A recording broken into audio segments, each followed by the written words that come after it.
being fired from many jobs in the state of Florida because of her sexual orientation, Ronni was hired by the Florida Health Department as an HIV epidemiologist. That job allowed her to obtain her master's and a doctoral degree in education from the University of North Florida. And in 1994, she was hired by the University of Michigan to direct the Lesbian and Gay Programs Office. While there, she added the words bisexual and transgender to the office name, wrote the initial LGBT program standards for the Council on the Advancement of Standards in Higher Education, which we all know as the CAS standards. She was the founding chair of the Consortium of LGBT Resource Professionals in Higher Education and wrote Working with LGBT College Students, a handbook for faculty and administrators. She is the originator of the award-winning Lavender Graduation, a commencement event that celebrates the lives and achievements of graduating LGBT college students.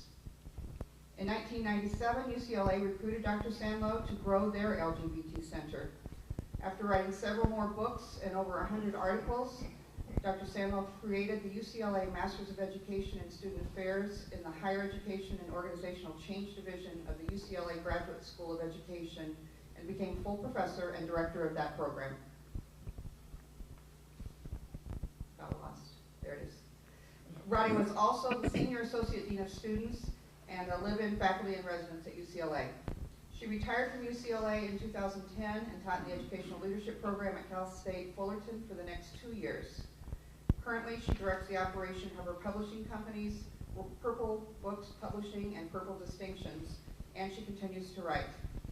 And in 2013, Ronni was honored with being included in the National Women's Hall of Fame Book of Legacies and Lives. It's my pleasure to introduce you to my friend and colleague, Dr. Ronni Sanlo.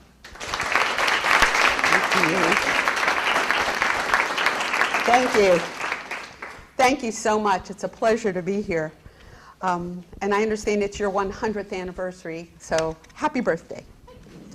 I'm also happy to share this day with you because October is National Coming Out Day, and the month of October is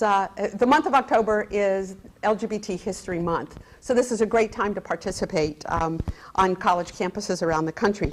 Now, Humboldt, as you may or may not know, is ranked among the top friendliest schools for lesbian, gay, bisexual, and transgender students by my pals over at Campus Pride. And I think that's pretty impressive.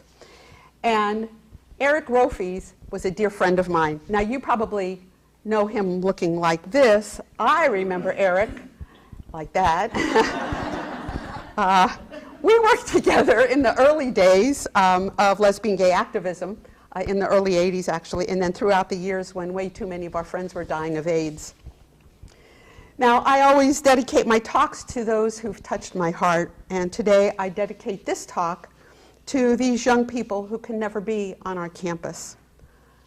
Carl Joseph Walker Hoover, 11, Seth Walsh, 13, Asher Brown, 13, Jamie Rodemeyer, 14, Billy Lucas, 15, Tyler Clementi, 18, Raymond Chase, 19, Matthew Shepard, 21, and Mandy Halfley, 21. I never met the young men, but Mandy Halfley was one of my all-time favorite students at UCLA. Their suicides and Matthew Shepard's murder hit me like the deaths of trusted old friends, and their loss remains palpable to me today. The bad news is what happened to these young people is nothing new. The bullying, the cyberbullying were simply the most extreme examples of the consequences of hate in general and queer bashing specifically. Their taunters live in a society where some people, including current political leaders, promote intolerance. But we can't simply blame the taunters. They've been taught that harassment and bullying and gay bashing are okay. We feel such sadness for the loss of these precious young people and for their families, and for each of us who feels connected to them in some spirit-filled way. They're ours, and we miss them. Now, I'm kind of an accidental educator. I don't believe I ever said to my parents, when I grow up, I want to be a professor. And I'm quite sure I never said to them, when I grow up, I want to be the head lesbian at a major university. What I actually said was, I want to be a high school band director, but there I was, big dike on campus. Now, over the past year, the country has literally been party to some of the most significant legislative and judicial achievements in LGBT law history. From marriage equality now in 13 states and the District of Columbia, the Supreme Court basically reinstating marriage equality in California, the unconstitutionality of the Defense of Marriage Act, the legal landscape has forever changed. The events of the last few months have left little doubt about the historic nature of the Supreme Court's marriage equality rulings, and the Department of Defense has begun offering benefits to same-sex spouses of military members, and IRS has recently announced that it would recognize all legally married same-sex couples regardless of the state in which they live. And last month in California was enacted a landmark law spelling out the rights of transgender students in California schools. We've witnessed major advances in transgender law, employment discrimination, divorce and dissolution, estate planning, and adoption law. And yet, in 29 states, there still is no legal protection for LGBT people in the areas of employment, child custody, or housing. 29 states. Now, being an educator and apparently one of the top 20 most powerful lesbian academics in the country, according to Curve magazine, to which I replied, there are 20? Anyway, being an educator, I can't miss this opportunity to share that which has been invisible for so long, my truth, my history, and the history of some of you in this room. And as a student affairs professional, a professor, an activist, and a lesbian, I want you to have the information to be able to do your best work, because every single one of you here at Humboldt is an agent of change. This institution depends on it. Activism Foundation is built on a shared history, but the histories of lesbian, gay, bisexual, and transgender. Now, though, young people, at least in California, will have this education according to the new California law, which requires public school teachers to teach students about the contributions of LGBT people. LGBT history is filled with incredible pain and enormous pride, of overwhelming repression and victorious rejoicing, of stifling invisibility and dazzling illumination. Throughout the ages, same-sex attraction, love, and relationships and gender nonconformity have been called many things, from sins and abominations, sicknesses, perversions, and crimes, to preferences, orientations, differences, identities, social constructions, and even gifts from God. I personally feel that that's true, and I feel deeply blessed. So I'm going to share some of God's gifts with you today. Our shared history, some based on my own experience because I'm kind of old, and so that you'll know that we LGBT people didn't pop out of a bar last Thursday night or West Hollywood last Halloween. We actually have a long, rich history, we LGBT folk, but we've been rendered invisible, and that's been much of the problem. We never learned about Alan Turing, who broke the Nazi code in World War II to help the Allies win the war, and is known to be the parent of computer science. Or storyteller Zora Neale Hurston. Or Elizabeth Bishop, who was a poet laureate of the United States in 1949, and won the Pulitzer Prize for Poetry in 1956. Or transgender musician Billy Tipton. We rarely hear that they were important people in history, and lesbian, gay, bi, or trans. Now, did you know that the first recorded evidence of homosexuality was found in Mesopotamia on artifacts depicting men having sex with men? And in 400 AD, the Roman Catholic Church developed brother-making rituals in which two men were blessed during a liturgy, essentially marriage ceremonies. The first documentation of homosexuality in Florida was in the United States was in my home state of Florida. Spanish explorer Cabeza de Vaca was a captive of an unidentified Indian tribe in Florida from 1528 to 1533. He wrote that he saw men married to other men, that some were dressed as women and did women's work, and that they were also great hunters and larger than other men, though he doesn't mention in what ways they were larger. In the late 1800s, the word homosexual and the word heterosexual were created in Germany by Karl Kirchbenny. The song America the Beautiful, which frankly I think should be our national anthem, was written in 1895 by Catherine Bates, and in the same year, author Oscar Wilde was sent to prison for being gay. In the 1920s, the first formal gay organization in the United States, the Society for Human Rights, was founded in Chicago by Henry Gerber. Sadly, it didn't last long because Henry was sent to prison for creating an immoral organization. In 1937, Morris Kite formed the first gay student organization on a college campus, the Oscar Wilde Study Center at Texas Christian University.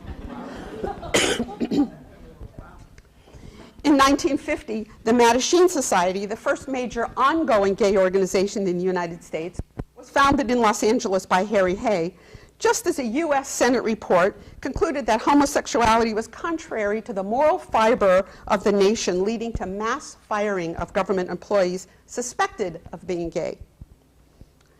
In 1951, the American Psychiatric Association added homosexuality to its list of mental disorders, then removed it in 1973.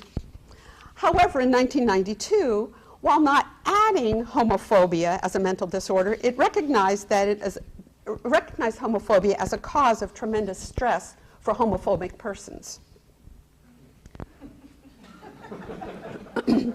Now, my hometown of Miami in the 1940s and 1950s was not unlike Berlin of the 1920s, considered the gay capital of the world, with many out known lesbian and gay people.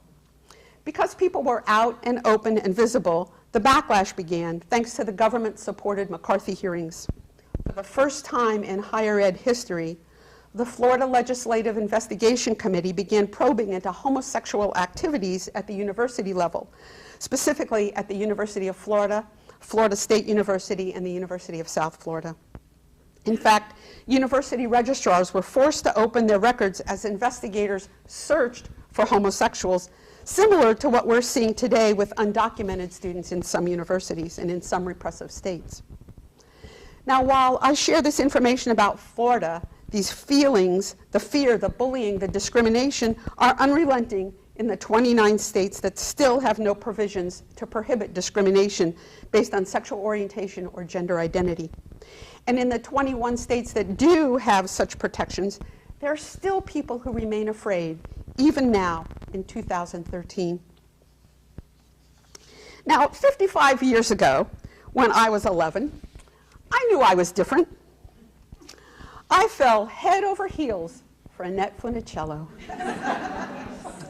the best Mouseketeer ever. I quickly learned never to tell anyone, and I spent the next 20 years trying to be something I wasn't. I was a closeted high school student when the 1963 Civil Rights March on Washington took place, organized by openly gay Bayard Rustin, who was Reverend Martin Luther King Jr.'s right-hand man. And while in high school, as well as in college, I suffered from the best little girl in the world syndrome. I figured that if I were the best student, the best musician, the best surfer, the best everything, you would see only my accomplishments and not really look at me. That way, I thought, I could hide while still being visible. I've seen many of my students do the same thing over the years, and I always get concerned about our overachievers. Now, while an undergraduate at the University of Florida, I was a big, disgusting homophobe on campus. I didn't want anyone to guess in any way that I was a lesbian. The author, Rita Mae Brown, had just been thrown out of my residence hall at Florida for being a lesbian, and I sure didn't want the same thing to happen to me. So I taunted and bullied and harassed the 3 gay men I knew on campus, much like some of our students do today. I did that so that no one would think I was like them. But of course I was, much like some of our students today. And while I was struggling at Florida, the first documented ongoing student organization, gay student organization, was created at Columbia University in 1967, the Columbia Student Homophile League. In June of 1969, when I graduated from Florida, the Stonewall Inn in New York City was raided yet again by police, but for the first time, the patrons, mostly drag queens, rioted and fought back. The rioting lasted for 3 days. Many historians place the beginning of the modern movement for lesbian, gay, bisexual, and transgender equality at the Stonewall Inn. In fact, the first gay pride celebration was held in San Francisco the following year, in June 1970, to commemorate the Stonewall riots in New York the year before, and that's why we celebrate LGBT pride in June. Now, the Stonewall riots impact ignited the Gay Liberation Front, which touched many college campuses around the country. GLF adopted a set of principles emphasizing coalition building with other disenfranchised groups, women, transgender people, racial and ethnic groups, working class people, young people, elders, people with disabilities, as a means of dismantling the economic and social structures they considered inherently oppressive. And in 1971, in response to the Gay Liberation Front and the simultaneous Black Action movement, the University of Michigan established the very first office that provides services to specific populations of students, including lesbian and gay students. Now, I got married in 1971 to a man. My grandfather said to me, "You're almost 25 and you're not married. What are you, funny or something?" I was stunned that the old man knew. I'd never told anyone about myself, ever. But I thought my grandfather had discovered my secret, that it had oozed out somehow. I weighed my options, marriage or suicide. Coming out was not an option because I thought I was the only woman who felt this way. I was aware of men who loved men, but not women who loved women. I thought I must be queerer than queer, sicker than everyone else. So I called this guy whom I'd spent time with at the University of Florida. He was actually my default date. And actually, we hadn't seen one another in several months after that. My daughter was born in 1973, and my son in 1976. No one would ever again accuse me of being funny or something. I was a stay-at-home wife, mother of two, hiding deeply in my clueless closet in Orlando. In 1977, popular singer and Florida orange juice queen Anita Bryant headed a fundamentalist church-sponsored campaign called Save Our Children, which resulted in the repeal of Miami's new gay rights law. The following year, in 1978, as a result of Anita Bryant's successful campaign, gay rights ordinances were repealed in St. Paul, Minnesota, Eugene, Oregon, and Wichita, Kansas. But the Briggs Initiative in California, which would have prevented gay teachers from the classroom, was defeated. It was also the year that the Florida legislature had created its anti-gay parenting laws that were repealed just 3 years ago. Two other pertinent things happened in 1978. San Francisco supervisor Harvey Milk was assassinated, and Gil Baker created the rainbow flag for the San Francisco Pride Parade in honor of Harvey and his work. The next year, in 1979, at the ripe old age of 32, I came out. I came out and I lost custody of my children, then ages 3 and 6. I was one angry lesbian. Though I didn't know the laws and I didn't know our history, I did know that losing my children wasn't fair and it wasn't right.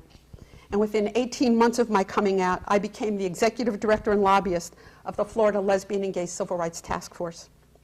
It was the only statewide lesbian and gay organization in the country with a paid lobbyist.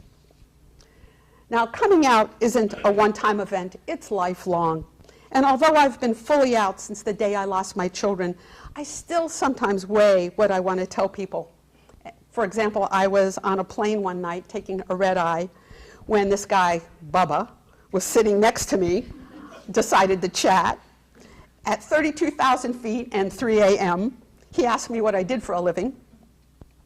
I had to decide if I wanted to say that I was simply a professor or that I was the head dyke at UCLA. I chose the big one. I mean, what could he do to me at 32,000 feet, right? So I told him, and he looked at me and he began to cry. He had told me that he had been visiting his son, who had just come out to him, and he didn't know how to deal with it. And the rest of the night was magic for both of us. In wanting to know my history as a lesbian, I had just discovered the intersection of my being lesbian with that of being Jewish by learning about another side of the Holocaust. That gay men were forced to wear the pink triangle in the Nazi concentration camps, and non-Jewish lesbians had to wear the black triangle in the Spring of Life homes, where they were impregnated against their wills. Did you know that when the camps were liberated at the end of World War II in 1945, lesbian and gay prisoners in Germany were not released along with everyone else, but put into German prisons until 1968, when the German anti-gay law called Paragraph 175A was repealed. Those who were still alive were finally given their freedom. I wanted to know more, so I took the time to learn. The first National Lesbian and Gay March on Washington was in 1979. The second national march, with over 1 million strong, was on October 11th, 1987, and it gave birth to the first National Coming Out Day a year later. And then October was declared LGBT History Month. Back to higher ed, by the early 1990s, several universities had followed Michigan's path and added offices to provide services to gay and lesbian students. They weren't using the terms bisexual or transgender then. There were only 5 such offices on college campuses in 1994 when I accepted the position as the director of the Lesbian and Gay Programs Office at the University of Michigan. I added the words bisexual and transgender to the office name because bi and trans students came to me for assistance. They too needed to be understood and respected and served. I created the first Lavender graduation in 1995 at Michigan to honor our graduating LGBT students. Their lives had been miserable on campus. I wanted that last taste of their college experience to be positive. I wanted these students to know that they and their scholarship mattered to the institution. Today, many universities with LGBT offices and centers celebrate versions of Lavender graduation, a legacy I'm proud to leave as I retire from this work. In 1997, I wrote the LGBT guidelines for the Council for the Advancement of Standards in Higher Ed, as Peg mentioned earlier, and was the founding chair of the consortium of higher education LGBT resource professionals. And then I was recruited to grow the UCLA LGBT Center. How many here remember Matthew Shepard? Some. In 1998, the death of Matthew Shepard profoundly saddened and shocked campus LGBT communities. For administrators who serve LGBT students, Matthew's story was our worst nightmare. An innocent young man murdered, his family, friends, and community devastated, simply because he was himself, because he courageously chose to tell the truth about his sexual orientation. In 1998, my book Working with LGBT College Students was published. It helped institutions think about LGBT work and the importance of that work for student success. It also helped faculty and administrators understand that not all LGBT students are white, that our community is as diverse as this country itself. Now, Rita Mae Brown once wrote about the diversity of LGBT people. She said, LGBT people as a group can be very confusing. There are LGBT people whose politics are to the right of Genghis Khan, and some who make Maoists look moderate. There are LGBT folk who love cats, and some, like us, who wouldn't be seen without their dogs. There are LGBT people born again, and Catholic folk who certainly never violate papal procedure regarding birth control. There are Jewish LGBT people and Zen ones, Muslim, and all the other religious possibilities, and some who don't believe in any religion at all. There are poor LGBT folk and rich ones. There are dumb ones, though I hate to admit it. And there are smart ones who are our students. We come in all colors, ages, sizes, socioeconomic classes, and abilities. What we do have in common with one another amid all our varieties is that people who aren't lesbian, gay, bisexual, or transgender think us odd, perhaps even queer. Certain persons tell us we're unnatural. They're wrong. Others tell us that we're sex maniacs. Unfortunately, this is not true. Not only do some persons muddy the waters about who we are, they actually tamper with history. For instance, we know Michelangelo was gay. If he'd been straight, the Sistine Chapel would have been painted flat white with a roller. And then there's the gay agenda. As if LGBT people could agree on anything, we can't even decide what to call ourselves. Now, there are LGBT people on every campus in the country, I have no doubt.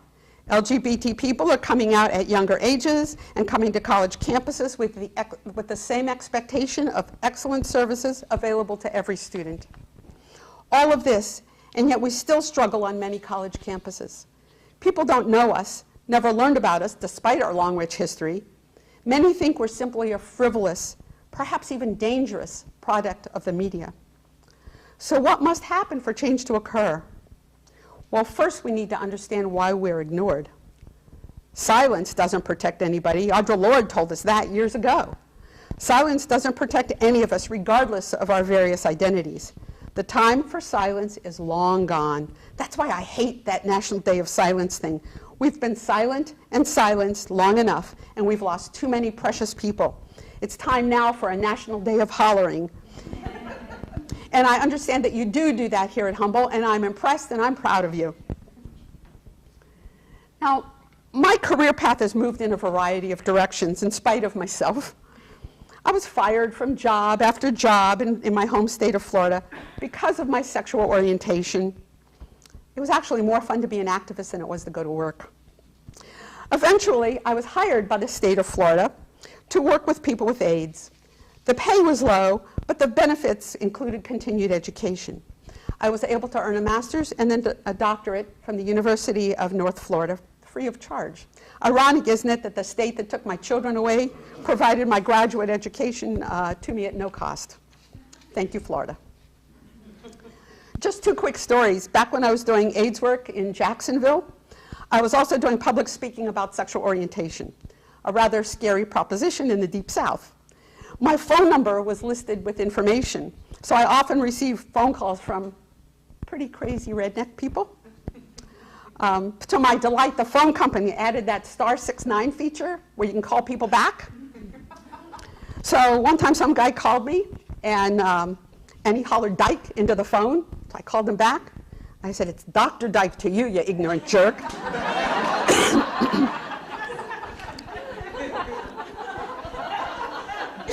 And once someone painted Dyke on my car, only they spelled it D-I-K-E. I hated that they misspelled it. For some reason, that offended me more than anything else. My anger was out of frustration. Anyway, in 1994, on my first day of work at the University of Michigan, Student Affairs Vice President Royster Harper took me to lunch. And she said something that I teach my students to this day. Always, always keep students at the center of your focus. That's why we're here, and they all deserve our full attention. Indeed, they're among the very gifts of doing LGBT work and being a gay for pay, as we like to say, and I write about some of these stories in my memoir.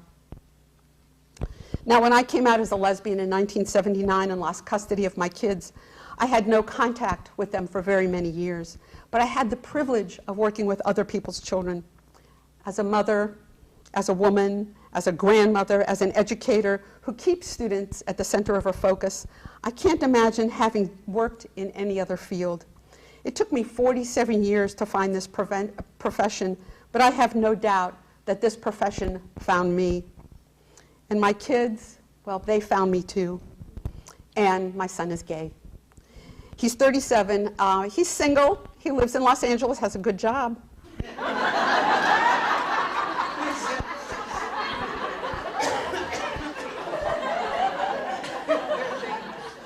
You know, a Jewish mother's work is never done till her last daughter's married. My son gave me a card recently that said on the front, "Well-behaved women rarely make history." On the inside, he wrote, "To the most poorly behaved, history-making, inspiring, self-reinventing, empowered, empowering, teaching, leading, showing, growing, caring, sharing, all-around most awesome mom ever." My students, I think, will say the same thing, I'm sure, and it makes me proud to be the oldest living lesbian in institutional captivity. So here are a few things I've learned about this work along the way that's helped inform my teaching and my service. First, honoring history is important. We all need our heroes, especially our LGBT heroes. As Tom Hanks said in A League of Their Own, if it were easy, everyone would do it. Creating inclusion on campus is hard, passionate work, and it takes a campus of champions and courageous people like you all to get the job done. When we do LGBT work on campus, we're helping students to succeed. And when they succeed, they become donors as alumni. Every student is valuable and precious, even the ones we don't like. They need and deserve our help as much as any, maybe more. And there's still much research that needs to be done. For example, something as simple as retention of LGBT students doesn't exist. We don't know how one's sexual orientation affects one's scholarship or leadership or health or persistence to graduation. Students today don't often use the words that we're used to hearing, especially LGBT students of color. They simply don't want to be stuck with a label. We need to listen to them and ask how they want to be addressed, and respect that whatever they say is likely to change tomorrow. Young folks today don't really want or need isolated communities like my generation did. A great study could be about how this generation of LGBT folk resemble immigration theory, in that the older generations needed to be hidden, the next generation needed to develop spaces of welcome, and this generation simply wants to assimilate. And they want to be with their partners and their kids in the burbs. As one of my former students calls it, they're post-gay. Now, we faculty didn't learn about classroom management like K-12 folks do, so we're never quite sure at how to handle anti-gay harassment or any of those similar behaviors in the classroom. And because LGBT history was not included in the books from which we learned, we really don't know what or how to incorporate it into the curriculum. We have a new learning curve, we faculty, and we have to be willing to do the work. Now, students frequently say that the worst discrimination on campus happens in the classroom. Silence in the curriculum and the classroom creates secret lives so that the experiences of LGBT students and their heroes and their histories remain hidden. And as they hear misrepresentations often enough, especially in the classroom, they believe them. And that the lack of awareness, or worse, the willingness of the faculty to not speak out, normalizes harassment, and students become afraid to go to class. So what might you do to create an inclusive classroom, those of you here who are faculty? First, but this is good for everybody, don't assume heterosexuality. It renders LGBT people invisible. Model and encourage inclusive language and attitudes among students. Guarantee equality. Protect against discrimination in the classroom and in your departments by including a statement in your syllabus that clearly communicates a committed respect for all. Be a role model. Your actions speak much louder than words. You need not be out or even LGBT to be a good role model. Intervene where you see harassment. Just because you intervene doesn't make you LG, B, or T. Strategically plan inclusion of LGBT people throughout campus, particularly within student affairs, student health services, residential life, athletics, and all of the campus functional areas. Now back to Tom Hanks. It's not easy work, but I know you all can do it. Steve Jobs said, the ones who are crazy enough to think they can change the world are the ones who do. Y'all are just that crazy, just that loud, and just that fierce. I know you are. I'm profoundly impressed and deeply grateful that you chose to create a safe and welcoming campus for LGBT students. And in the words of that great philosopher, Katy Perry, baby, you're a firework, so show them what you're worth as you shoot across the Northern California sky. I thank you for allowing me this time with you today. And as Harvey Milk said, hope will never be silent, nor shall we. Thank you.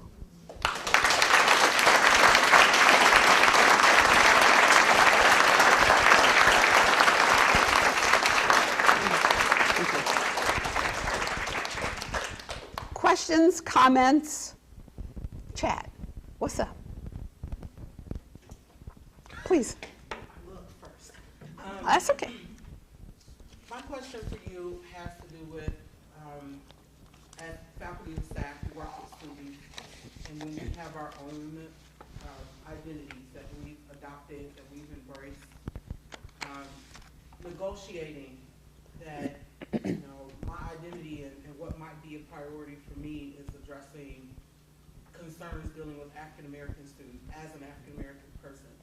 And working with some of my colleagues, that's one of the issues that they've presented a lot of times, feeling as if they need to put that aside in order to work with a different community, regardless of what that community is, but for the sake of presentation.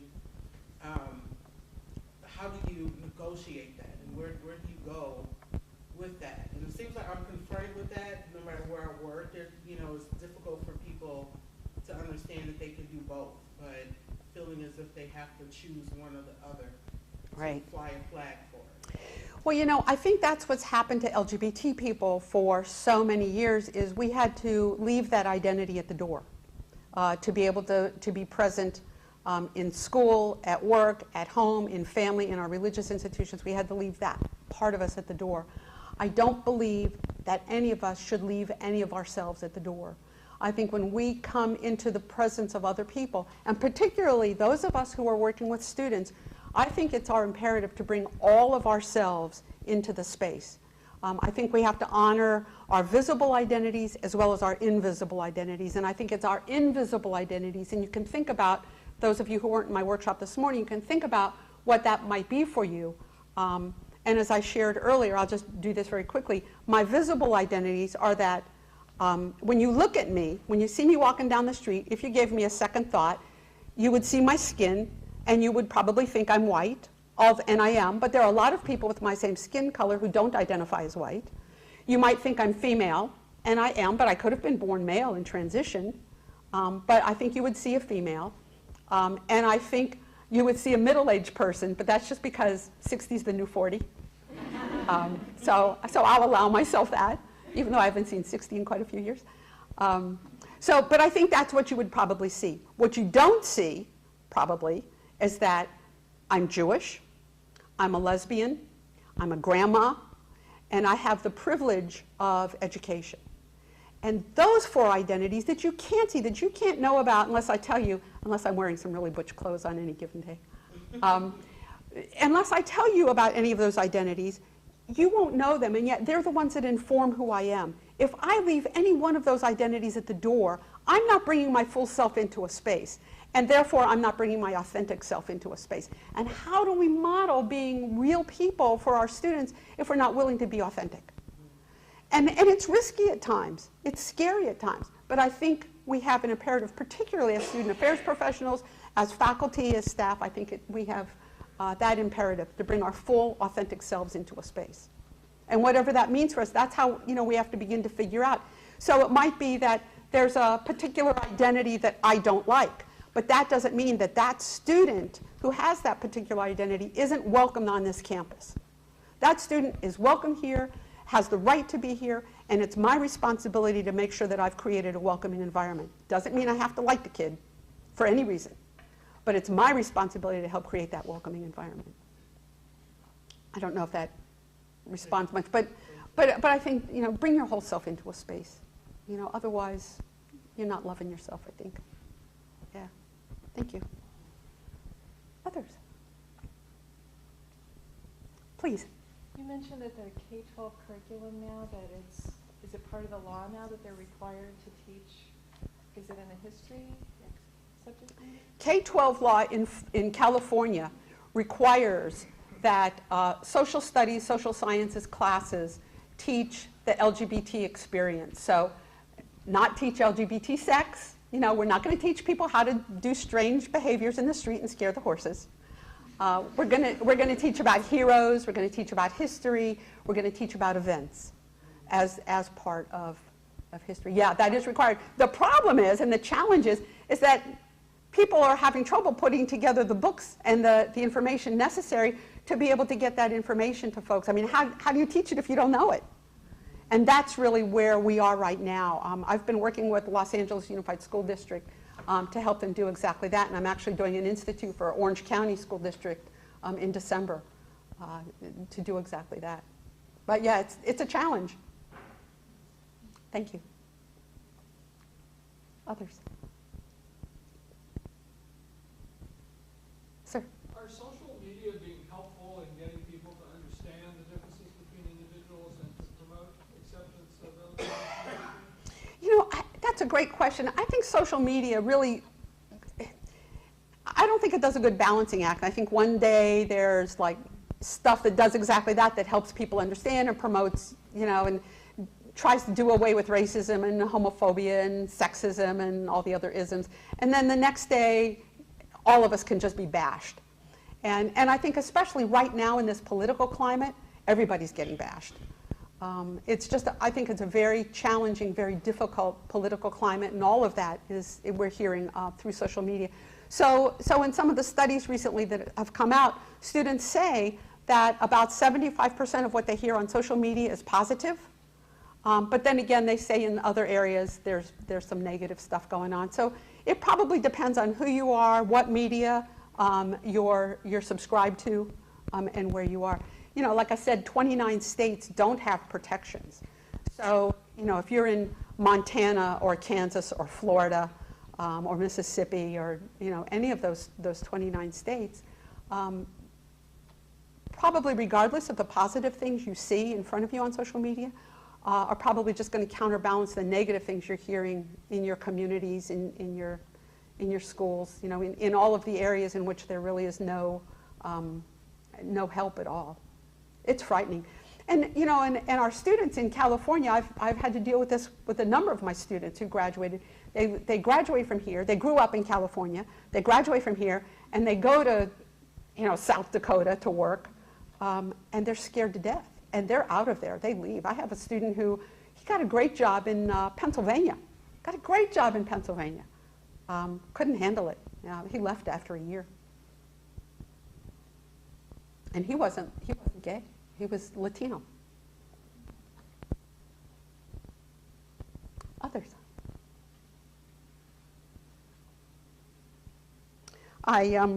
Okay, this is the shameless plug. I have my book. And I have, there are a number of stories in my book about, there are a lot of stories actually about higher ed. This really has a lot of higher ed history in it, also LGBT politics in it, but told from my personal perspective, and quite a few stories about my experiences with students in higher ed. So my book sells for $12.99. I've got it for $10. It's here. I'm happy to sign it. So if you're interested, it's fine. And I will be around for a while, so if you have personal questions, please come up and ask. And thank you once again for having me here. Appreciate it. Thank you, Peggy.